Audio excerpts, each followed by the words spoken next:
Well, Zen is funny. Zen is an old word. It's a Japanese word, and it refers to a Chinese word which refers to a Sanskrit word which refers to concentration. But Zen means something else these days. Zen has come to mean a kind of meditation tradition where you trust your own experience and you are curious about your mind.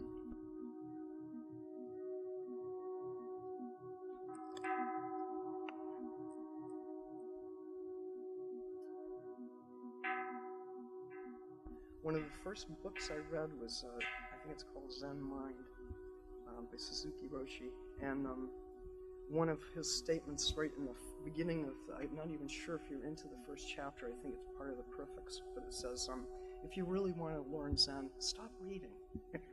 And I just love it, so basically that's what I follow.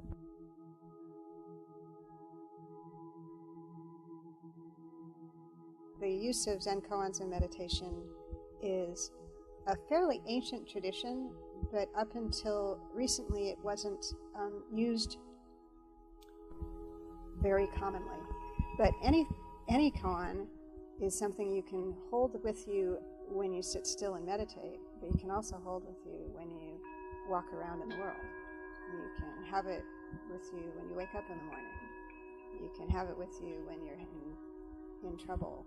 You can have it with you when you're fighting with your mother. Anyway, koans are useful. The simplest one I can think of is, if your foot's not wet, you found the stone. And when my husband died, I used that a ton. At first, what it meant to me, and later on, what it meant to me after a 4 or 5 year period of meditating with that koan was totally different. And where it brought me was a very solid, comfortable spot.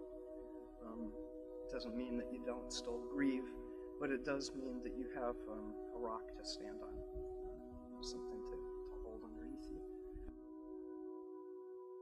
Not that it's gonna like make me $1 million or anything, but that it makes me happy, and that I feel a pride in myself that's quite different from any other pride I've felt before.